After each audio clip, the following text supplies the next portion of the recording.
is een kracht en jo die de maatschappij. Je heeft geleerd te vrezen te onderdrukken of te verspillen aan legge genogens. Een energie zo krachtig dat deze verkeerd gestuurd heel imperiums kan vernietigen, maar wanneer begrepen en getransmuteerd, een gewoon mens kan transformeren tot de architect van zijn eigen grootheid. Napoleon Hill noemde deze kracht seksuele energie, maar vergist je niet. Hij sprak niet alleen over de fysieke daad. Hij onthulde het best bewaarde geheim van de mensheid, dat binnen de meest primitief impuls de codelijke vonk van schepping ligt. Heb je je ooit afgevraagd waarom de machtigste mannen uit de skissie is een onverklaarbaar magnetisme lijken te bezitten, waarom grote leiders, visionair kunstenaars en revolutionair ondernemers in aanwezigheid uitstraalden die het gewone oversteek? Het antwoord lag niet in hun ogenschijnlijke talenten, maar in de manier waarop ze omgingen met deze fundamentele energie die in het hart van elk mens klopt. Ze ontdekten wat Napoleon Hill documenteerde na decennia van onderzoek naar de meest succesvolle mensen van zijn tijd. Dat seksueel verlangen, verheven boven zijn meest basale expressie, de drijvende kracht achter elke grote menselijke prestatie wordt. Maar we leven in een maatschappij die ons precies het tegenovergestelde heeft geleerd. Vanaf onze kindertijd worden we geconditioneerd om verlangen te zien als iets dat onmiddellijk bevredigd moet worden, geconsumeerd, zonder reflectie, verspild aan impulsieve verlangens die ons na elke ervaring leger achterlaten. De amusementsindustrie, pornografie, de cultuur van onmiddellijk genot. Ze spannen allemaal samen om je gevangen te houden in een vicieuze cirkel waarin je meest kostbare energie wordt weggezogen, voordat je je ware potentieel zelfs maar beseft. Het is alsof ze je bewust weghouden van je eigen bron van kracht. Napoleon Hill zag iets wat de oude alchemisten al wisten, dat seksuele energie de levensenergie in zijn meest geconcentreerde vorm is. Het is dezelfde kracht die een zaadje de grond laat doorbreken en naar de zon groeit, die de voortplanting van soorten aandrijft, die bergen verzet en beschavingen bouwt. Wanneer deze energie wordt verspild aan momentane genoegens, of het nu gaat om compulsieve masturbatie, oppervlakkige relaties, of de onophoudelijke jacht op nieuwe prikkels, gooi je letterlijk de brandstof van je grootsheid weg. Denk er eens over na hoe vaak heb je je volledig leeg gevoeld na het toegeven aan je meest basale impulsen. Hoe vaak heb je jezelf beloofd dat het anders zou zijn, dat je meer discipline, meer focus, meer energie zou hebben om je dromen na te jagen, om je vervolgens weer als slaaf van dezelfde patronen te vinden. Dit is geen zwakte van karakter, het is onwetendheid over de ware aard van de kracht die je in je draagt. Het is als proberen een formule endauto te tanken met aangelengde brandstof en je dan afvragen waarom hij zijn maximale snelheid niet haalt. Het geheim dat Napoleon Hill ontdekte was niet de onderdrukking van deze energie, maar de transmutatie ervan. Het verschil is fundamenteel. Onderdrukken is ontkennen, vechten tegen, in intern conflict creëren. Transmuteren is erkennen, eren en bewust deze kracht herleiden tot hogere doelen. Het is als het nemen van de stoom die normaal gesproken door de drukventiel zou ontsnappen, en deze gebruiken om een krachtige machine aan te drijven. De energie blijft hetzelfde, maar de toepassing ervan wordt wanneer productief. Wanneer je begint te beseffen dat seksueel verlangen niet een impuls is die bevredigd moet worden, maar een indicator dat een krachtige creatieve energie door je heen beweegt, verandert je hele relatie met deze kracht. Elke kolf van verlangen wordt een herinnering dat je dezelfde energie in je draagt die grote kunstwerken heeft voortgebracht, handelsrijken heeft gebouwd en de mooiste uitingen van de menselijke geest heeft doen ontstaan. De vraag is niet of je deze energie hebt, we hebben het allemaal. De vraag is wat je ermee doet, De grote meesters uit de oudheid begrepen dit intuïtief. Ze wisten dat de man die zijn meest basale impulsen beheerst zichzelf niet van plezier berooft. Hij bereidt zich voor op ervaringen van een intensiteit en diepte die de oppervlakkige genoegens volledig overstijgen. Het is als kiezen tussen een kunstmatig snoepje dat een momentane genoegens biedt gevolgd door een onwel gevoel, of een voedzame maaltijd die lichaam en ziel urenlang voedt. De keuze lijkt voor de hand liggend vanuit dit perspectief, maar onze maatschappij heeft ons getraind om altijd voor het kunstmatige snoepje te kiezen. Napoleon Hill merkte op dat de meest succesvolle mannen die hij bestudeerde één ding gemeen hadden: ze bezaten een magnetische aanwezigheid die kansen, mensen en middelen op een bijna bovennatuurlijke manier aantrok. Ze waren niet per se intelligenter of getalenteerder dan anderen, maar er was iets in hun energie, in hun manier van zijn in de wereld, dat hen onweerstaanbaar maakte. Dit magnetisme was geen mysterieus geschenk, het was het directe resultaat van hoe ze hun seksuele energie beheerden. Wanneer je stopt met het verspillen van deze energie aan momentane genoegens en begint deze bewust op te bouwen en te sturen, gebeurt er iets buitengewoons. Je begint een aanwezigheid uit te stralen die andere mensen voelen, ook al kunnen ze niet precies uitleggen wat het is. Je concentratievermogen vermenigvuldigt zich.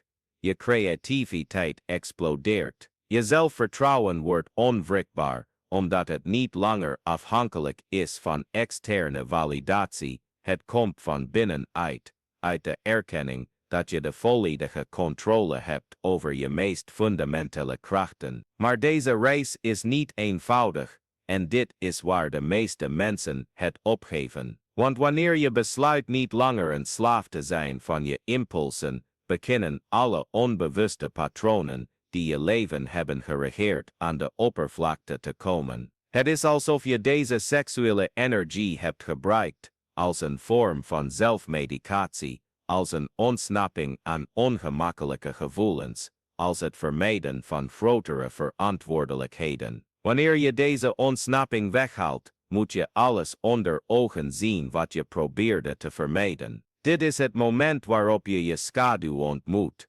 alle aspecten van jezelf die je liever hebt genegeerd, alle emotionele wonden die je hebt verdoofd, alle angsten die je ervan weerhouden je natuurlijke grootsheid te uiten. Het is een pijnlijk maar absoluut noodzakelijk proces, want seksuele energie in zijn hoogste vorm is ook de energie van de waarheid. Het accepteert geen illusies, tolereert geen zelfbedrog en staat niet toe dat je een verminderde versie van jezelf blijft leven. Stel je een krijger voor die zijn hele leven heeft gevochten met een bot en zwaar zwaard, denkend dat dat zijn enige wapen was. Op een dag ontdekt hij dat hij het kan slijpen en balanceren, waardoor het een verlengstuk van zijn wil wordt. Dezelfde krijger, dezelfde strijd, maar nu met een oneindig veel effectiever instrument. Dat is het verschil tussen het onbewust gebruiken van je seksuele energie en het leren om het bewust te transmuteren. En hier is iets fascinerends dat Napoleon Hill heeft gedocumenteerd: hoe meer een man leert deze energie te beheersen, hoe meer deze zich vermenigvuldigt. Het is alsof het universum erkent dat je een goede beheerder bent van krachtige krachten en je begint te vertrouwen met nog grotere middelen. Je vermogen om kansen aan te trekken neemt toe. Je vermogen om andere mensen positief te beïnvloeden breidt zich uit. Je toegang tot intuïtie en creativiteit verdiept zich. Het is geen magie, het is het natuurlijke gevolg van het eindelijk gebruiken van een van de krachtigste krachten van de natuur zoals het bedoeld was om te worden gebruikt. Maar laat me duidelijk zijn over één ding: dit is geen race van ontkenning of onderdrukking. Ik heb het niet over het worden van een asceet die alle genoegens van het leven ontkent. Ik heb het erover dat je de meester van je eigen ervaring wordt.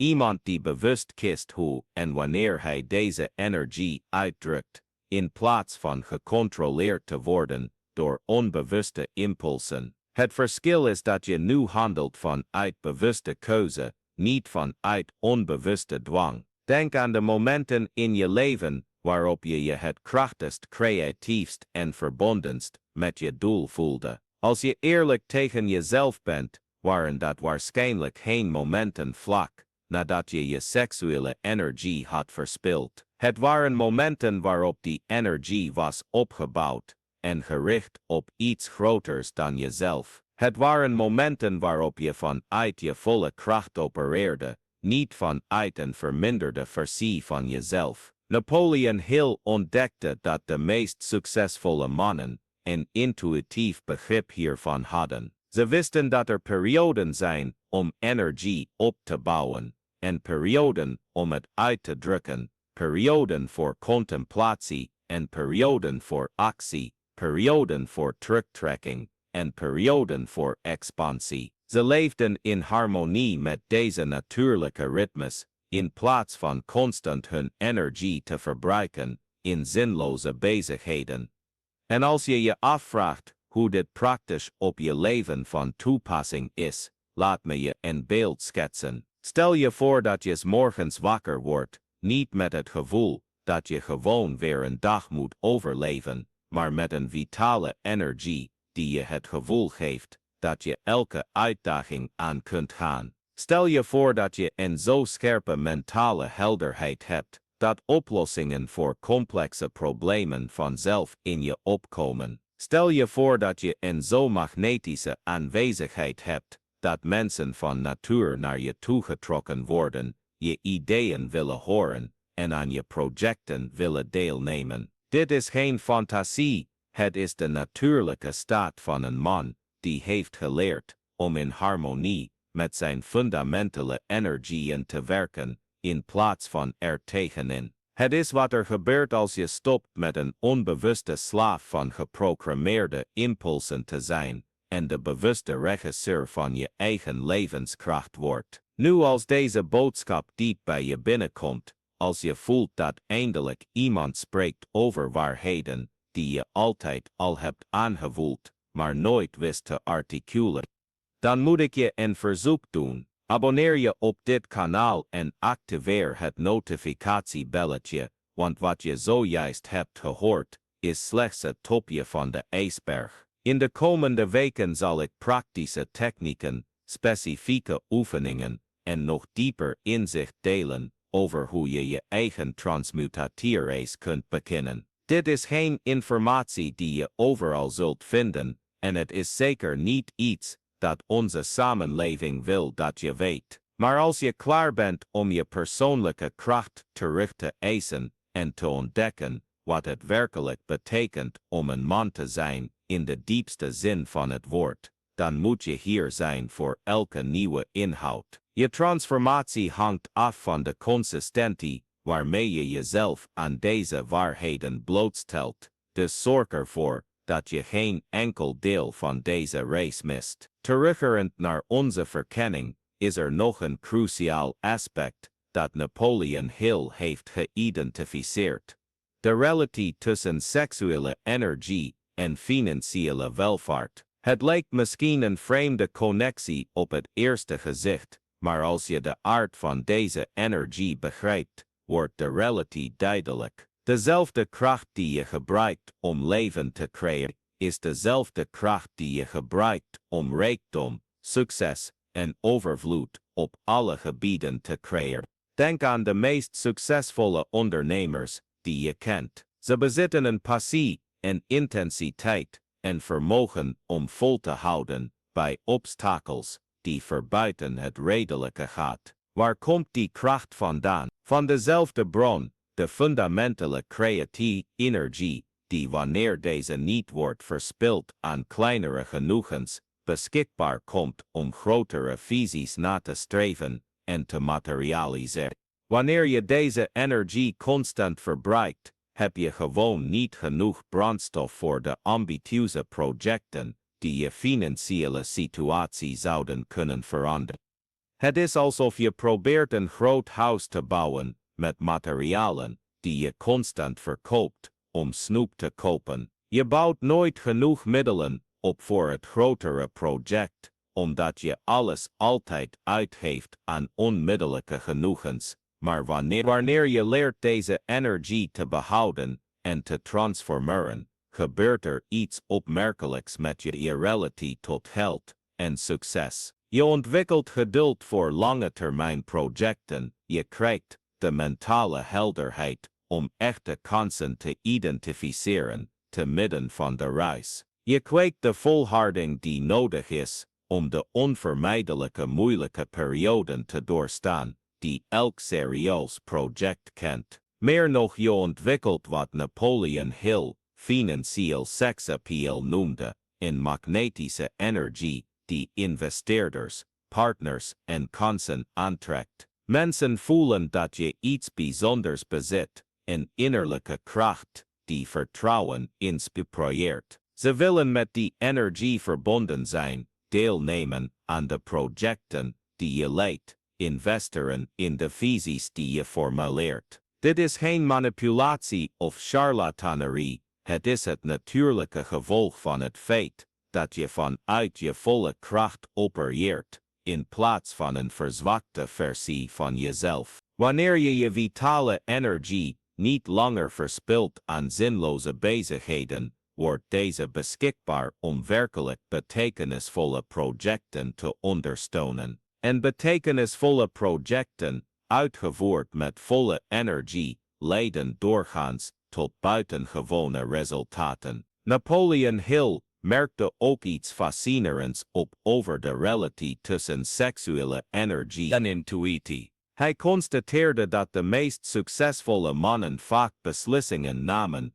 die tegen de gangbare logica leken in te gaan, maar die zich na verloop van tijd als briljant bleken. Ze hadden toegang tot een vorm van kennis die verder ging dan rationaliteit, die voortkwam uit een diepere verbinding met hun eigen innerlijke energieën. Wanneer je voortdurend je seksuele energie verstrooit, verlies je de toegang tot deze intuïtieve wijsheid. Het is alsof je constant last hebt van statische ruis, die het signaal van een zeer geavanceerde radio verstoort. Je kunt wellicht enkele fragmenten van informatie oppikken, maar je kunt nooit de zender volledig helder ontvangen. Maar wanneer je leert deze energie te behouden en te transformeren, wordt je intuïtieve vermogen dramatisch versterkt. Je begint te voelen wanneer een kans echt is, of wanneer iemand oneerlijk is.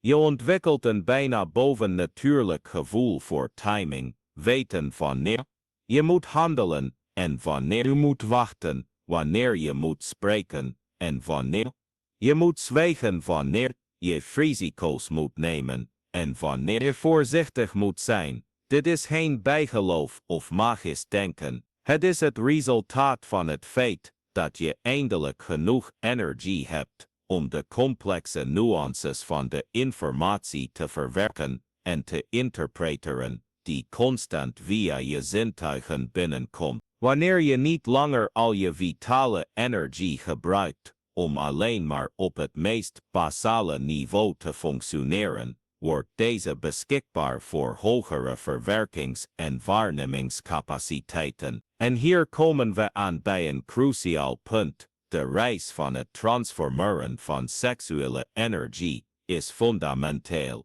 een reis van zelfkennis. Want wanneer je stopt met het gebruiken van deze energie als ontsnapping, word je gedwongen om te confronteren wie je werkelijk bent, onder alle geconditioneerde patronen en vermijdingsmechanismen. Vaak ontdekken we dat we seksuele bevrediging niet alleen als plezier gebruikten, maar als een manier om niet te voelen, onze eenzaamheid, onze angst, ons gevoel van ontoereikendheid, onze angst voor falen of succes. Wanneer we dit vermijdingsmechanisme verwijderen, komen al deze emoties en angsten naar boven, en dat is precies het punt waarop ware transformatie mogelijk wordt. Want je kunt niet transcenderen wat je niet bereid bent te confronteren. Je kunt geen energieën transformeren die je voortdurend probeert te vermijden. Het proces van het behouden en herleiden van seksuele energie brengt je onvermijdelijk face-to-face met alle aspecten van jezelf die je hebt proberen te vermijden. En die confrontatie, hoe ongemakkelijk ook, is waar je ware kracht ligt. Napoleon Hill begreep dat de echt machtige mannen niet degenen zijn die nooit angst, twijfel of onzekerheid voelen. Het zijn degenen die hebben geleerd om deze emoties volledig te voelen, zonder erdoor gecontroleerd te worden. Ze hebben het vermogen ontwikkeld om aanwezig te zijn bij elke innerlijke ervaring, zonder te hoeven ontsnappen via afleidingen of onmiddellijke bevrediging. Deze aanwezigheid, dit vermogen om volledig bij jezelf te zijn, is wat het echte magnetisme genereert. Mensen voelen zich aangetrokken tot degenen die volledig tevreden zijn in hun eigen vel,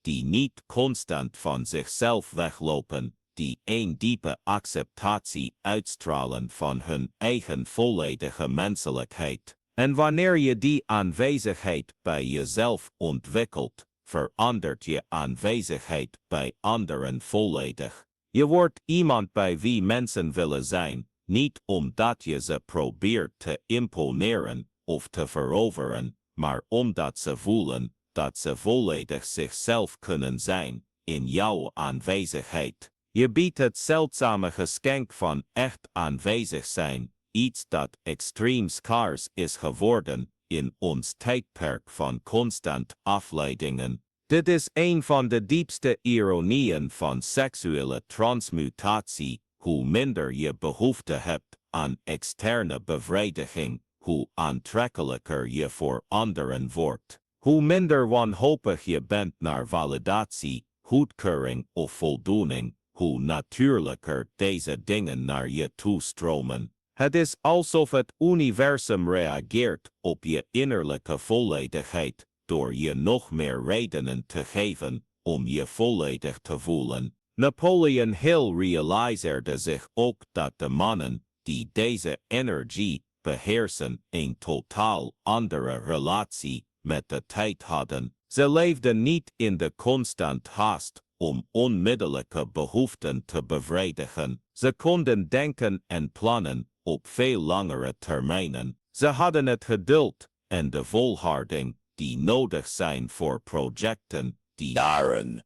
of decennia kunnen duren om te rijpen. Deze uitgebreide tijdsoriëntatie is cruciaal voor elk significant succes, want de echt waardevolle prestaties, of het nu gaat om het opbouwen van een solide bedrijf, het ontwikkelen van een uitzonderlijke vaardigheid, het creëren van diepe relaties, of het op een betekenisvolle manier bijdragen aan de wereld, vereisen allemaal het vermogen om onmiddellijke genoegens in te ruilen voor veel grotere beloningen in de toekomst. Wanneer je constant wordt aangetrokken door impulsen die onmiddellijke bevrediging eisen, ontwikkel je nooit dit vermogen tot lange termijn denken en handelen. Je blijft vastzitten in cycli van onmiddellijke bevrediging die je in cirkels laten rondrennen, altijd op zoek naar de volgende dosis momentane vreugde, zonder voldoende momentum op te bouwen voor echt transformerende projecten. Maar wanneer je leert deze energie te transmuteren, ontwikkel je vanzelf het vermogen om kleiner plezier in te ruilen voor groter plezier,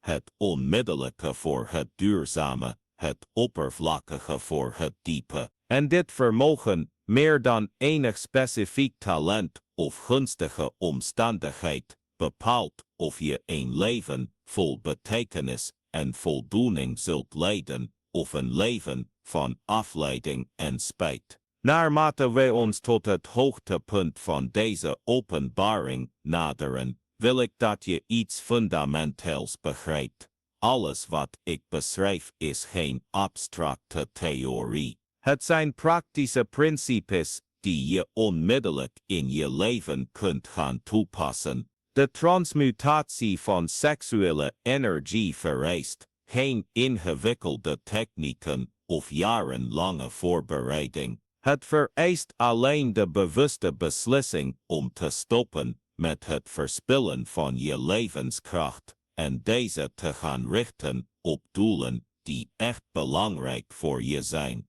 Begin gewoon met het observeren van je patronen. Wanneer je seksuele impulsen voelt opkomen, pauzeer dan, in plaats van automatisch naar bevrediging te zoeken, en vraag jezelf af wat probeert deze energie me te vertellen. Wat voor soort creatieve kracht beweegt zich op dit moment door me heen? Hoe kan ik deze energie kanaliseren naar iets dat me dichter bij mijn belangrijkste doelen brengt? Soms zul je ontdekken dat de seksuele impuls een behoefte aan een echte emotionele verbinding maskeert. Andere keren kan het aangeven dat je opgebouwde creatieve energie hebt, die via een betekenisvol project of een zinvolle activiteit tot uitdrukking moet worden gebracht. Vaak kan het betekenen dat je een belangrijke verantwoordelijkheid of uitdaging in je leven vermeed. Het punt is niet om nooit meer seksuele ervaringen te hebben, maar om deze ervaringen uit bewuste keuze te hebben, niet uit onbewuste dwang. Het is het verschil tussen geleid worden door je energieën en je energieën leiden. Het is het verschil tussen een slaaf zijn van krachten die je niet begrijpt en de bewuste meester zijn van krachten waarmee je hebt geleerd samen te werken. Toen Napoleon heel de meest succesvolle mannen van zijn tijd bestudeerde, ontdekte hij dat het geen bijzondere mensen waren die geboren waren met buitengewone gaven. Het waren gewone mensen die leerden om de energieën die wij allemaal bezitten op een buitengewone manier te gebruiken. Het enige verschil tussen hen en de massa mensen die een middelmatig leven leiden, was dat zij principes begrijpen en toepasten die de meeste mensen negeren of verspillen. Het principe van seksuele transmutatie is misschien wel het krachtigste van al deze principes, omdat het de bron zelf van de menselijke levenskracht raakt. Wanneer je leert om bewust met deze energie te werken, krijg je toegang tot reserves van persoonlijke kracht, waarvan je niet eens wist dat je die bezat. Je ontdekt dat je in staat bent tot niveaus van focus, creativiteit,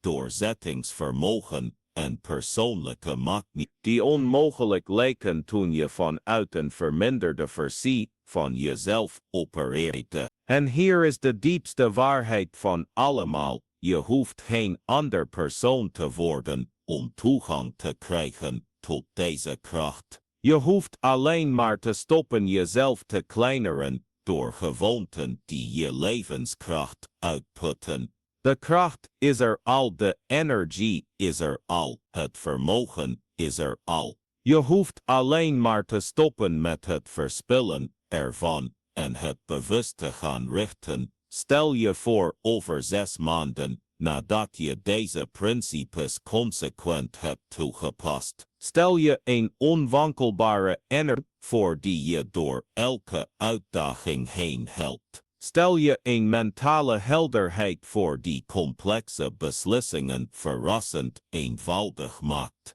Stel je voor dat je een aanwezigheid uitstraalt die op natuurlijke wijze kansen en de juiste mensen naar je leven trekt. Stel je voor dat je je volledig op je gemak voelt in je eigen vel, zonder externe validatie nodig te hebben om je waardevol en krachtig te voelen. Dit is geen onmogelijke fantasie. Het is de natuurlijke staat van een mens die heeft geleerd om in harmonie met zijn fundamentele energieën te werken, in plaats van er tegenin. Het is wat je wordt wanneer je stopt met het verspillen van de brandstof van je grootsheid en het begint te gebruiken voor het doel waarvoor het bedoeld was. Napoleon Hill heeft ons een kaart voor deze transformatie nagelaten. Hij heeft met wetenschappelijke precisie gedocumenteerd hoe de meest succesvolle mannen van zijn tijd deze principes ontdekten en toepasten. Nu is het aan jou om te beslissen of je verder wilt leven als een verminderde versie van jezelf, je altijd afvragend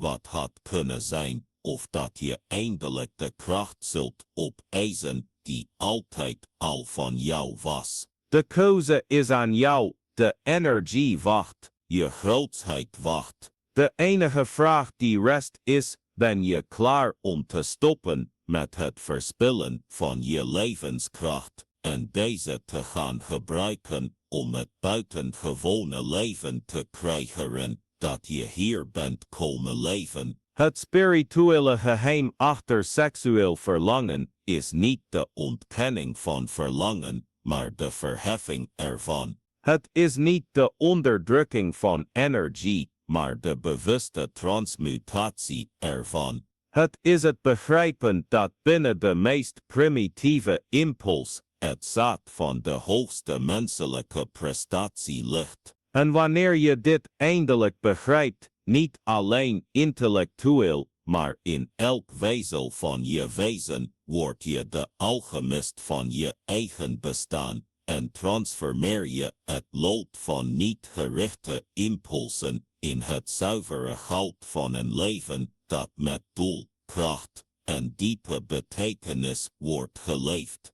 Dit is het ware erfgoed dat Napoleon Hill ons heeft nagelaten, het begrip dat we middelmatigheid niet als ons lot hoeven te accepteren. Binnenin ons allen zit een kracht die wonderen kan verrichten, overvloed kan krijgen, anderen kan inspireren en een blijvende indruk op de wereld kan achterlaten. Het enige wat ons van deze realisatie scheidt, is onze bereidheid om te stoppen met het verspillen van deze kracht en deze te gaan gebruiken zoals het bedoeld is om te worden gebruikt. Het moment om aan deze reis te beginnen is nu. De kracht om je leven te transformeren ligt in jouw handen. De vraag is niet of je hebt wat nodig is, dat heb je wel. De vraag is of je de moed zult hebben om het te gebruiken.